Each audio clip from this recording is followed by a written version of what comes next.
안녕하십니까? 오늘은 로마서 강의 8번째 시간입니다.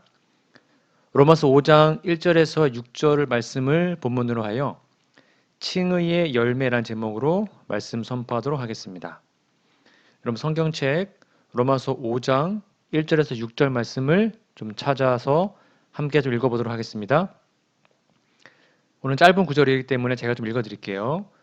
그러므로 우리가 믿음으로 의롭다 하심 얻었은즉 우리 주 예수 그리스도로 말미암아 하나님으로 더불어 화평을 누리자. 또한 그로 말미암아 우리가 믿음으로 서 있는 이 은혜에 들어감을 얻었으며 하나님의 영광을 바라고 즐거워하느니라. 다만 이뿐 아니라 우리가 환난 중에도 즐거워하나니 이는 환난은 인내를, 인내는 연단을, 연단은 소망을 이루는 줄 알미로다. 소망이 부끄럽게 아니함은 우리에게 주신 성령으로 말미암아 하나님의 사랑이 우리 마음에 부은 바 됨이니 우리가 아직 연약할 때에 기약대로 그리스도께서 경건치 않은 자를 위하여 죽으셨도다. 아멘. 우리 지난주에 했던 말씀을 좀 복습해 보도록 하겠습니다. 지난주에는 바울의 옹호에 대해서 함께 공부했습니다. 첫 번째, 유대인들은 의롭다함을 얻으려면 행함이 필수적이다라고 말했지만 바울은 그렇지 않다라고 설명을 했고요.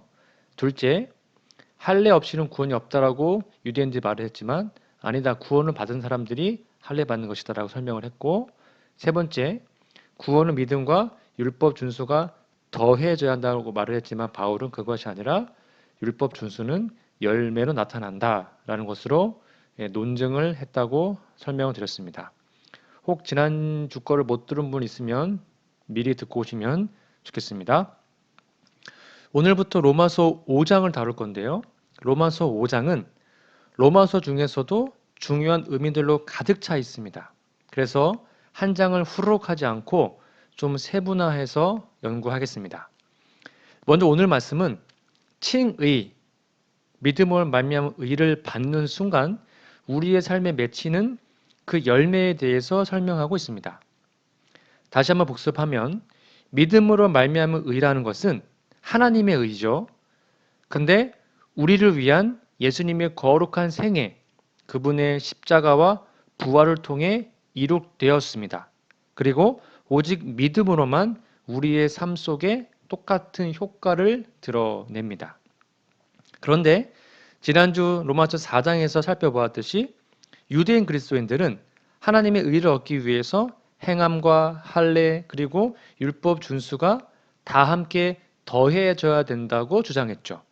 반면에 바울은 행함과 할례 또는 침례 및 율법 준수가 칭의, 즉 믿음으로 말미암은 의를 받는데 아무런 기여도 하지 않음을 명백하게 설명했습니다.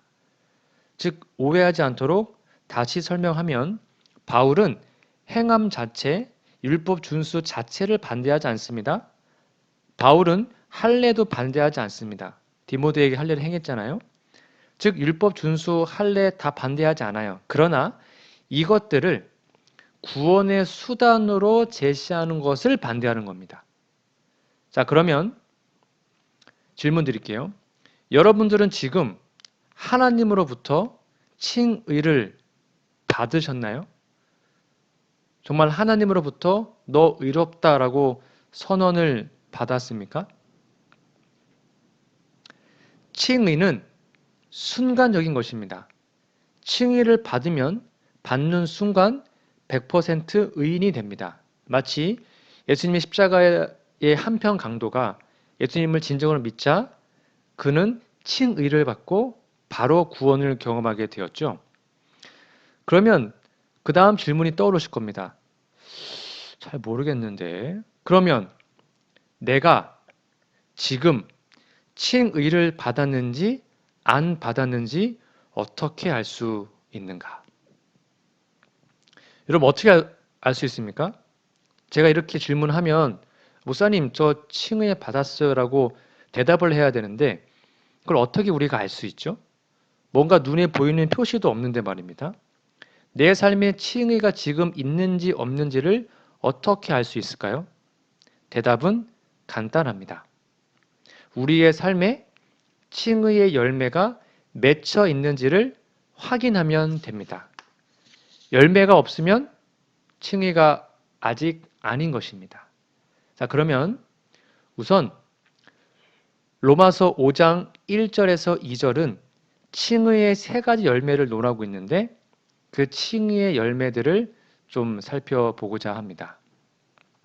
칭의의 열매는 성도들 안에서 일어나는 일련의 중요한 변화이기 때문에 열매도 중요합니다. 그러나 열매가 맺히는 그 순서도 중요합니다. 첫 번째 열매는 즉각적입니다. 두 번째 열매는 지속적이고요. 세 번째 열매는 최종적입니다. 그러므로 첫 번째 열매와 두 번째 열매를 경험하지 않으면 절대로 세 번째 열매를 얻을 수가 없습니다. 자, 그러면 칭의의 열매가 총 세 가지라 그랬습니다. 그 세 가지의 칭의 열매는 무엇일까요? 첫 번째는 즉각적, 두 번째는 지속적, 세 번째는 최종적입니다. 자, 로마서 5장 1절로 2절을 보겠습니다. 그러므로 우리가 믿음으로 의롭다 하심을 얻었은즉 첫 번째 열매입니다. 즉각적입니다. 의롭다 하심을 얻으면 즉 칭의를 받으면 즉각적으로 1번 우리 주 예수 그리스도로 말미암아 하나님으로 더불어 화평을 누리자, 즉 화평한 관계가 되네요. 또한 그로 말미암아 우리가 믿음으로 서 있는 이 두 번째 지속적인 겁니다. 쭉 이어지는 거, 은혜에 들어감을 얻었습니다. 쭉 이어집니다. 그리고 세 번째 최종적인 열매, 즉 하나님의 영광을 바라고 즐거워하게 됩니다. 잘 적어 놓으셨나요? 여러분 성경책에 적어 놓으시면 좋아요. 1번은 즉각적, 2번은 지속적, 3번은 궁극적, 최종적입니다. 그걸 제가 정리해 봤습니다. 칭의 열매 첫 번째는 즉각적으로 하나님과 뭘 누려요? 화평을 누립니다. 두 번째는 지속적으로 끊임없이 성도들이 하나님의 은혜 아래 있게 됩니다. 세 번째는 궁극적으로 최종적으로 하나님의 영광에 이르게 됩니다. 여러분 잘 기억해 두셔야 됩니다. 이러한 세 가지 칭의의 열매는 믿음으로 말미암아 얻는 의라는 것을 기억하면서 우리가 믿음으로 말미암아 의를 경험하게 된다는 것은 이 세 가지의 열매가 삶에 나타나고 있다는 것을 말하고 있는 것입니다. 자, 첫 번째부터 살펴보겠습니다.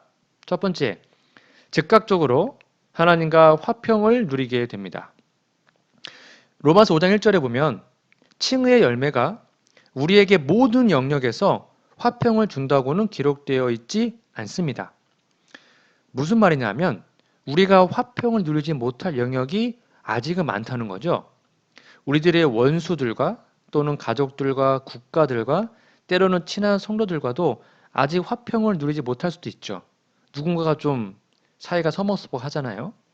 그러나 바울은 칭의의 열매로 아주 특별한 화평을 언급하고 있습니다.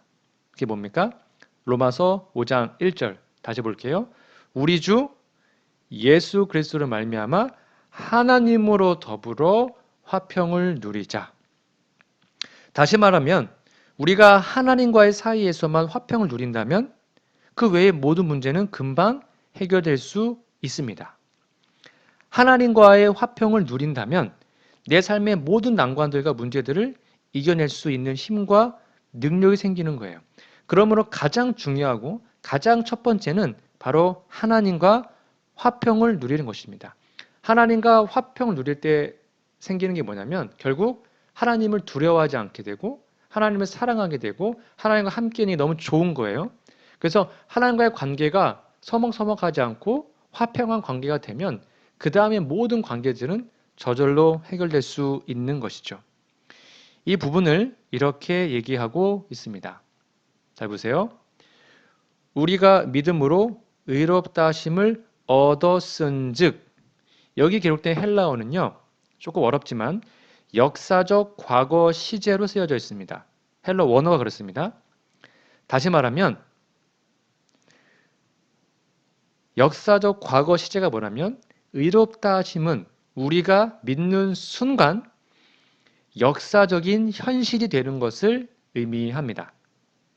그러니까 우리가 정말 믿음으로 의롭다 하심을 얻었어요. 이거는 그냥 끝난 것입니다. 현실이 된 거예요. 우리의 삶에 현실로 그당 바로 다가오게 되는 것입니다. 잘 이해가 안 가신다면 하나 더 예를 들어 볼게요. 요한복음 5장 24절에 보면 역사적 과거 시제가 또 나와 있습니다. 내가 진실로 진실로 너희에게 이르노니 내 말을 듣고 또 나를 보내신 이를 믿는 자는 영생을 얻었고, 역사적 과거예요. 심판에 이르지 아니하나니 사망에서 생명으로 옮겼느니라. 그러니까 우리가 예수님을 잘 믿잖아요. 그럼 영생을 얻을 것이다가 아니라 이미 얻은 것입니다. 그리고 심판에 이르지 않고 사망에서 생명을 옮겨질 것이다가 아니라 이미 옮겨졌습니다. 끝난 거예요. 과거, 역사적 과거로 끝난 것입니다. 그 순간 우리는 역사적 현실이 되는 것입니다. 놀랍죠? 하나님 믿는 그 순간 칭의를 받으면 우리는 영생을 얻었습니다. 그리고 사망에서 생명으로 옮겨졌습니다. 그래서 칭의는 우리가 믿는 순간 그 즉시 즉각적으로 일어납니다. 다시요. 칭의는 우리가 믿는 순간 그 즉시 즉각적으로 일어납니다.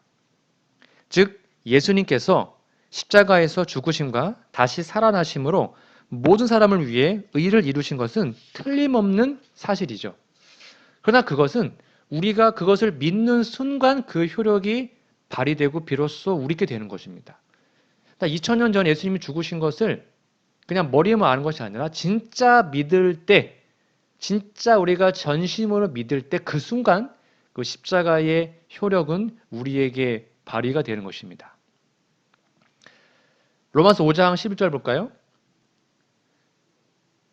의롭다 하심을 얻었은즉 우리 주 예수 그리스도로 말미암아 하나님으로 더불어 화평을 누리자. 이거는 헬라어가 현재 진행형으로 쓰여져 있습니다. 즉 바울은 하나님과 더불어 누리는 화평을 이야기할 때 과거 또는 미래가 아니었습니다. 현재 진행되고 있음을 말하고 있습니다. 그러니까 내가 왕년에 막 좋았어요. 제가 나중에 그렇게 할게요. 이거 의미 없다는 거예요. 하나님은 더불어 화평을 누리는 것은 지금 그것을 진행형으로 해야 된다는 것입니다. 자, 현재의 진행형이란 무엇인가? 우리가 믿음으로 말미암은 의, 칭의의 우산 아래 발을 들여놓는 순간 우리의 변덕스러운 행위에도 불구하고 하나님과 지속적인 화평을 누리게 된다는 것을 의미합니다. 이게 현재 진행형 시제의 의미입니다. 하나 더 볼까요? 에베소서 2장 3절입니다. 전에는 우리도 다 그 가운데서 우리 육체의 욕심을 따라 지내며 육체와 마음에 원하는 것을 하여 다른 이들과 같이 본질상 진노의 자녀이었더니, 그러니까 원래 우리는 태어날 때부터 본질상 진노의 자녀예요. 하나님으로부터 불쾌하심을 받는 마귀의 자녀다는 겁니다. 마귀 자녀, 진노의 자녀, 죽을 수밖에 없는 자녀들. 즉 본질상 하나님은 우리가 죄인이기 때문에 우리를 향하여 진노해야 합니다. 우리는 진노의 자녀였어요. 그런데 예수님을 믿고 칭의를 받는 순간, 그분의 의로 입는 순간 하나님과 그 진노의 관계에서 화평의 관계로 변하는 거예요. 그 순간. 여러분 이거 놀라운 거예요. 근데 불행하게도 세상은 이 화평이 무엇인지 몰라요. 그러나 성도들은 복음을 발견하고 예수님을 믿음으로 세상이 알 수 없는 화평을 경험하게 됩니다. 그러므로 이 화평을 경험하지 못하면 우리는 그리스도인이 아직 아닌 거예요. 우리의 신앙적 경험이나 기분이 변덕이 있을지라도 하나님과 우리의 사이는 화목해질 수 있습니다. 우리가 그 의를 버리지 않으면. 그런데 문제는 지금 나에게 이러한 화평이 있는가 하는 것입니다. 여러분 어떠하십니까? 정말 칭의를 받으셨나요? 그렇다면 세상이 어찌할 수 없는 마음의 평강이 있어야 합니다. 반드시 그렇습니다. 그러니까 아직도 마음의 화평이 또는 평강이 없는 것은 정말 비극 중의 비극입니다. 교회에 수십 년 다니고 목사, 장로, 집사일지라도 마음의 평강이 없으면 아직 그리스도인의 모습이 아닌 것입니다. 증언보감 2권 189페이지입니다. 그리스도 안에 있는 생애는 안식, 즉 평강과 화평의 생애이다. 이어서 볼까요? 불안과 불만과 초조는 그리스도가 계시지 않다는 것을 나타낸다. 그러니까 여러분 마음속에 불안합니까? 불만이 있어요? 아니면 초조하시나요? 코로나19로 공포스러우신가요? 그러면 그리스도가 여러분 마음속에 계신 것이 아닙니다. 만약 원하기만 하면 각 사람은 많은 사람들이 경험하고 있는 저속하고 감상적인 감정에서 초연할 수 있다. 수많은 사람들이 공포에 빠져 있는 지금 이 상황에서도 전염병이 창궐하고 1월 시험령이 오고 코로나19로 온 세계가 힘들지라도 우리는 초연할 수 있다는 것입니다. 우리 안에 그리스도가 있다면. 이사야 32장 17절입니다. 의의 공효는, 즉 의를 받으면 화평한다는 겁니다. 화평이요. 의의 결과가 뭐랍니까? 영원한 평안과 안전이라고 얘기합니다. 이러한 완벽한 평화가 바로 예수님 안에 있었습니다. 시대의 소망 330페이지입니다. 하나님과 완전히 일치하여 다스려진 그리스도의 마음에는 놀랍습니다. 완전한 평화가 있었다. 그러나 예수를 따른다고 공언하는 많은 사람들은 자신을 하나님께 의탁하기를 두려워하므로 불안하고 괴로운 마음을 가지고 있다.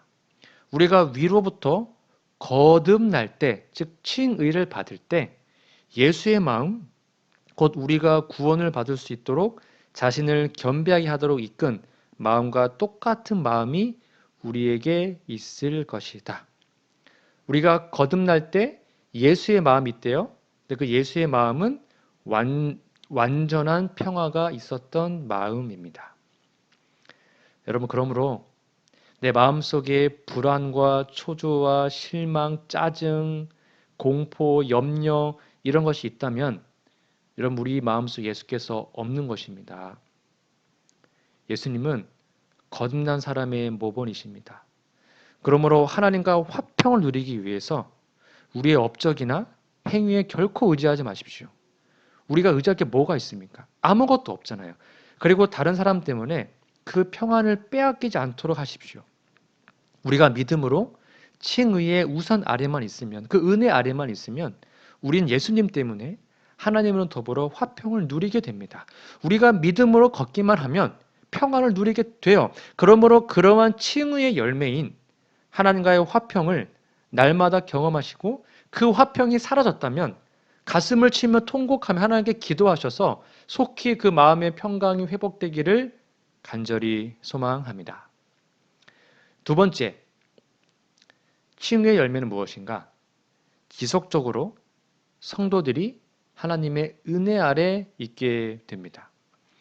여러분 우리가 은혜 참 많이 말을 하잖아요. 그럼 하나님의 은혜는 도대체 무엇인가요? 여러분 은혜가 무엇입니까? 뭐 사람 이름인가요? 하나님의 은혜는 무엇입니까? 여러 가지 정의가 있을 수 있겠지만 로마서 5장 2절에서는 이 은혜의 정의를 명확하게 우리가 이해해야 합니다. 한마디로 말하면 로마서 5장 2절에서 말하는 은혜는 하나님의 능력과 거의 같은 의미로 사용됩니다. 여러분 한번 따라해 보세요. 하나님의 은혜는 하나님의 능력이다. 별표 100개입니다. 은혜와 능력은 거의 같은 말로 쓰였습니다. 로마서 5장에서요. 한 예를 들어볼까요? 사도 바울의 예입니다. 고린도전서 15장 9절 10절 나는 사도 중에 지극히 작은 자라 내가 하나님의 교회를 핍박하였으므로 사도라 칭함을 받기에 감당치 못할 자로라. 그러나 나의 나된 것은 하나님의 은혜로 된 것이니 내게 주신 그 은혜가 헛되지 아니하여 내가 모든 사도보다 더 많이 수고하였으나 내가 아니요 오직 나와 함께 하신 하나님의 은혜로라. 예, 보세요.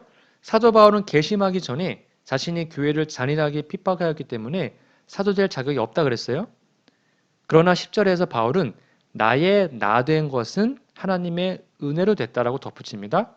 그리고 내게 주신 그 은혜가 헛되지 아니하여 내가 모든 사도보다 더 많이 수고했다라고 말합니다. 즉 자신이 행한 모든 일들이 바울 자신이 한 것이 아니라 바울 안에 내재하시는 하나님의 은혜 때문에 바울의 수고가 이루어졌다고 고백하고 있죠. 자, 하나 더 볼까요? 고린도 후서 12장 8절 10절입니다. 이것이 내게서 떠나기 위하여 내가 3번 주께 간구하였더니 내게 이르시기를 내 은혜가 내게 족하도다. 반복 구절입니다. 이는 내 능력이 약한 데서 온전하여 지면이라. 대꾸가 이러네요. 은혜가 능력이고 족한 것이 온전해진 것입니다. 이러므로 도리어 크게 기뻐함으로 나의 여러 약한 것에 대하여 자랑하여 하리니 이는 그리스도의 능력으로 내게 머물게 하려 함이니라. 지금 은혜 얘기하면 9절에 은혜가 나오는데요. 9절 뒤에는 그리스도의 능력으로 내게 머물게 하려 합니다. 그러므로 내가 그리스도를 위하여 약한 것들과 능력과 궁핍과 핍박과 곤란을 기뻐하는 이는 내가 약할 때에 곧 강함이니라라고 기록합니다. 바울도 자신의 삶에 있어서 하나 약점이 있었어요. 이 약점은 하나님께서 허락하신 것인데요. 사도 바울이 여러 번 간구했음에도 불구하고 사라지지 않았습니다. 많은 분들이 안구 질환으로 해석하는데 여하튼 그 어려움이 뭔지 모르겠지만 정통적인 견해는 사도 바울이 다메섹에서 예수님 만났을 때 시력을 잃고 다시 회복됐잖아요. 그때 안구 질환이 생겼을 거라고 추측합니다.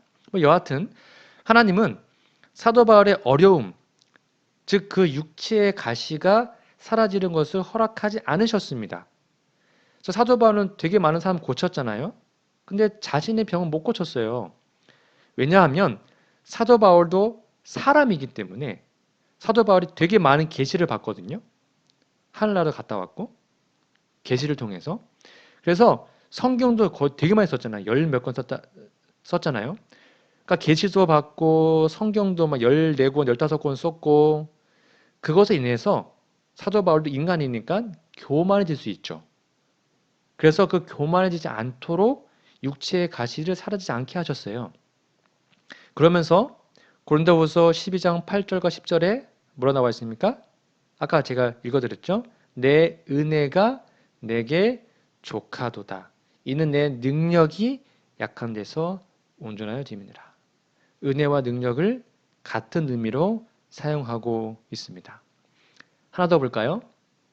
에베소서 3장 7절입니다. 이 복음을 위하여 그의 능력이 역사하시는 대로 내게 주신 하나님의 은혜의 선물을 따라 내가 일꾼이 되었노라. 여기에도 능력이 은혜의 선물과 같은 의미로 표현되어 있습니다. 이렇게 구구절절 설명하는 이유는 하나님의 은혜는 하나님의 힘입니다. 하나님의 은혜는 하나님의 능력입니다. 이 은혜의 우산 아래 거하는 그리스도인들은 하나님과 화평을 누릴 뿐만 아니라 하나님의 목적, 즉 하나님의 명령을 순종하는데 성령을 통해 그 능력과 힘이 주어집니다. 그러니까 여러분들이 하나님께 은혜 받잖아요. 그럼 여러분의 힘이 아니라 하나님의 능력으로 그리스도의 능력으로 도우심으로 하나님의 말씀에 100% 순종할 수 있게 됩니다. 은혜를 받으면 전도하는 것도 하나님의 능력으로 하고요. 은혜를 받으면 말씀 보는 거, 기도하는 거, 봉사하는 것도 내 힘으로 해서 번아웃되는 것이 아니라 하나님의 은혜를 받으면 하나님의 능력으로 그 일을 하게 된다는 것입니다. 그러므로 은혜는 성도들의 삶을 통해 하나님의 목적이 실현될 수 있도록 활용하시는 하나님의 능력입니다. 그러면 우리 이거 한번 생각해 봐야 됩니다. 많은 목사님들 설교를 하고 이제 뒤에 나와서 인사를 하잖아요. 그러면 성도님들이 이렇게 얘기합니다. 아, 목사님, 오늘 설교 잘 들었습니다. 은혜 많이 받았습니다. 라고 얘기를 해요. 그럼 저 마음속에 그런 생각이 듭니다. 아, 진짜 은혜 받으셨나? 그러면 은혜를 받으면 능력 받은 건데 왜 그 말씀대로 우리의 삶이 변하지 않을까? 왜 성도들이 은혜는 받았는데 그 능력이 같은 건데 왜 그 능력으로 그 말씀을 삶에 실천하지 않을까? 라는 생각을 종종 하게 돼요. 여러분 기억하세요? 그러므로 목사님 은혜 받았습니다 라고 하는 말은요. 오늘 주신 하나님의 말씀을 순종할 수 있는 능력을 하나님께서 주셔서 이제는 목사님 그 말씀대로 순종하겠습니다 라는 뜻을 가지고 있어요. 이것이 은혜 받았다는 말의 진짜 의미입니다. 여러분 화금토 설교 듣고 은혜 받으셨으면 그 하나님의 능력, 그 은혜로 그 말씀을 순종하는 사람이 되어야 합니다. 그렇게 됩니다. 정말 은혜를 받으면요. 사람이 믿고 믿음을 말미암아 칭의를 받는 순간 우리는 하나님과 화평하게 됩니다. 그러나 칭의는 거기서 멈추는 것이 아닙니다. 믿음 말미암아 칭의를 계속해서 내 삶 속에서 내재하시는 성령을 통해 하나님으로부터 은혜, 즉 하나님의 능력을 제공받습니다. 그러므로 이제는 칭의의 열매인 하나님의 은혜, 하나님의 능력을 날마다 경험하여 죄를 이기고 말씀에 즐겁게 순종하는 우리 모두가 되기를 정말 간절히 소망합니다. 세 번째입니다. 칭의의 열매는 궁극적으로 하나님의 영광에 이르게 됩니다. 자, 그러면 여러분 어떻게 하나님의 영광에 이르게 될까요? 그리고 하나님의 영광이란 정확하게 무엇입니까? 하나님의 영광이 뭐죠? 성도들은 하나님의 능력에 언제나 접근할 수 있기 때문에 칭의의 궁극적인 열매인 소망을 갖게 됩니다. 그리고 그 소망이 뭐냐면 바로 하나님의 영광을 바라는 것, 하나님의 영광에 대한 소망이에요. 성경에 기록된 하나님의 영광이란 우리를 둘러싼 어떠한 밝은 빛이 아니고요. 영광은 이렇게 정의할 수 있습니다. 하나님의 영광은 잘 적어두세요. 자기 희생적 사랑이다. 즉 아가페 사랑을 말하는 것입니다. 하나님의 영광은 그분의 사랑입니다. 요한복음 1장 14절을 볼까요? 말씀이 육신이 되어 우리 가운데 거하심에 우리가 그의 영광을 보니 아버지의 독생자의 영광이요 은혜와 진리가 충만하더라. 여기 보니까 영광이 뭐래요? 말씀이 육신이 됐다는 것입니다. 하나님께서 자신의 모든 걸 희생하시고 신성을 반납하시고 육신, 인간의 모양이 되어 인간의 몸으로 성육신하셔서 이 땅에 내려오신 것, 자기 희생적 사랑으로 십자가에 달려 죽기 위해서 이 땅에 태어나신 것이 그분의 영광이라고 말하는 것입니다. 하나님의 영광은 예수님께서 우리의 죄값을 완전하게 치르고 우리를 해방시키고자 십자가에서 드러내신 자기 희생적인 아가페 사랑입니다. 이것은 처음에 성육신하신 예수님 안에 드러나고 지금은 칭의를 경험한 성도들의 삶 속에도 나타나는 무조건적이고 자기를 비우는 하나님의 아가페 사랑을 의미하죠. 골로새서 1장 27절입니다. 하나님이 그들로 하여금 이 비밀의 영광이 이방인 가운데 어떻게 풍성한 것을 알게 하려 하심이라. 이 비밀은 너희 안에 계신 그리스도시니 곧 영광의 소망이시라 라고 얘기합니다. 여기에도 비밀의 영광을 쭉 얘기하면서 그리스도라고 설명하고 있습니다. 성육신하신 그리스도입니다. 하나 더 볼까요? 고린도후서 3장 17절 18절입니다. 주는 영이시니 주의 영이 계신 곳에는 자유함이 있느니라. 같은 맥락이죠. 평안을 말하는 겁니다. 우리가 다 수건을 벗은 얼굴로 거울을 보는 것 같이 주의 영광, 즉 예수 그리스도의 영광을 보매 저와 같은 형상으로 변화하여 영광을 영광 이르니 곧 주의 영으로 말미암음이니라라고 기록하고 있습니다. 즉 좀 더 쉽게 설명드리면 예수님은 성령을 우리에게 주십니다. 그래서 하나님의 영광, 즉 자기 희생적인 품성을 반사하도록 우리의 삶을 변화시키십니다. 그것이 품성을 선물로 받는 거예요. 그러나 그렇게 성령이 그렇게 하기 위해서는 우리가 거쳐야 할 하나의 과정이 있어요. 그게 뭐냐면 로마서 5장 3절 4절입니다. 과정입니다. 이거 반드시 거쳐야 합니다. 다만 이뿐 아니라 우리가 환난 중에도 즐거워하나니, 환난이 즐겁대요. 칭의만 받으면 이는 환난은 인내를, 인내는 연단을, 연단은 소망을 이루는 줄 알미로다라고 기록합니다. 놀랍죠? 우리가 칭의를 받고 하나님과 화평하게 되고 하나님의 은혜를 받아서 능력을 받게 되면 환난 중에도 어떠한 환난이 와도 기뻐할 수 있다는 겁니다. 기쁘게 된다는 거예요. 왜요? 그 환난이 인내, 연단, 결국 궁극적 소망을 이루기 때문인 것입니다. 칭의를 받고 성령이 우리 안에 역사하면 우리의 이기적인 육신적 본능과 하나님의 자기 희생적인 사랑이 충돌하게 돼요. 그래서 우리의 본능이 계속 싸우게 됩니다. 하나님의 사랑과. 그러할 때에 우리의 자아를 버리고 우리의 모든 것을 내려놓고 굴복할 때 하나님의 영광, 자기 희생적인 사랑이 우리 마음에 살아 숨쉬게 되는 것입니다. 왜냐하면 하나님의 영광과 자기 희생적인 사랑에는요, 자아가 전혀 없기 때문입니다. 그래서 결국 이렇게 하나님으로부터 화평을 누립니다. 첫 번째. 두 번째, 하나님의 은혜를 통해 능력을 받아요. 그럼 결국 우리의 마음속에 하나님의 영광, 그분의 아가페 사랑이 넘쳐 흐르게 됩니다. 그러한 사람들이 결국 이러한 열매가 맺히는 겁니다. 고린도전서 13장 4절, 5절. 사랑은 오래 참고.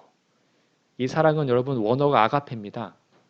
무조건적인 사랑이에요. 하나님의 영광이죠. 온유하며 투기하는 자가 되지 아니하며 사랑은 자랑하지 아니하고요. 교만하지 아니하며 물에 행치 아니하며 자기의 유익을 구치 아니하며 남을 위해 산다는 것이죠. 성내지 아니하며 화내지 않습니다. 악한 것을 생각지 아니한대요. 여러분 이러한 삶이 여러분의 삶 속에 나타나고 있습니까? 그렇지 않다면 우리는 칭의를 받은 것이 아닙니다. 아직 우리 구원받은 거 아니에요. 그러면 우리가 정말로 칭의를 받았다면 믿음을 말면 의를 경험했다면 이제는 하나님의 영광을 반사하는 삶을 살게 됩니다. 여러분 기억하십시오. 하나님께서 먼저 아무 조건 없이 구원의 기쁜 소식을 가지고 우리에게 찾아오셨습니다. 그리고 우리들은 그 놀라운 복음에 반응해야 됩니다. 그렇게 칭의를 경험하는 순간, 믿음으로 그분을 믿는 순간 우리 삶에는 화평이 옵니다. 소망이 옵니다. 그리고 영생의 보증이 선물로 주어져요. 그렇게 되면 성령께서 우리의 마음에 거하시게 되고요. 우리는 성령과 함께 그분의 최고의 선물인 하나님의 사랑이 우리 마음에 부어져서 자기 희생적인 아가페 사랑이 우리 마음속에도 가득 차게 되는 것입니다. 그리고 세상 사람들은 하나님의 무조건적인 사랑이 우리의 삶을 통해 반사되는 것을 볼 때, 야, 진짜 하나님 능력이, 복음이 확실하구나, 라는 걸 경험하게 되는 것입니다. 이것이 바로 칭의의 궁극적인 목적이며 열매입니다.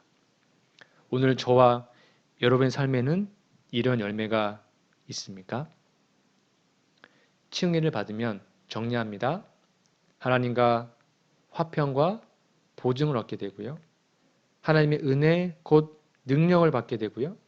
그리고 성도들의 삶에서 복음의 능력인 하나님의 사랑이 재현되게 됩니다. 사랑하는 성도 여러분, 이런 아름다운 칭의의 열매가 우리가 매일마다 아침마다 하나님께 우리의 죄를 드리고 하나님의 놀라운 의를 선물로 받음으로 칭의를 받고 날마다 거듭나고 성령의 침례를 받아서 이러한 하나님과의 화평, 하나님의 은혜와 능력, 그리고 그분의 사랑이 우리 안에 충만하기를 정말 간절히 소망합니다. 그래서 이러한 칭의 열매가 우리의 삶에 언제나 넘쳐 흘러서 다른 사람들이 우리의 삶을 보고 하나님을 믿을 수 있는 진정한 남은 자손, 진정한 구원받은 백성이 되기를 간절히 바라며 오늘 말씀을 마치도록 하겠습니다. 다 함께 기도하겠습니다. 하나님, 우리 아버지, 오늘 주신 이 놀라운 말씀처럼 저희 날마다 칭의를 받고 싶사오니 저희와 함께 하시고 선물로 부어주셔서 믿음으로 말미암아 의를 경험하여 하나님과 화평하고 하나님의 은혜를 받고 능력을 받고 하나님의 사랑이 우리 안에 차고 넘치는 진정한 그리스도인 될 수 있도록 도와주셨기를 예수님의 이름으로 간절히 기도합니다. 아멘. 감사합니다.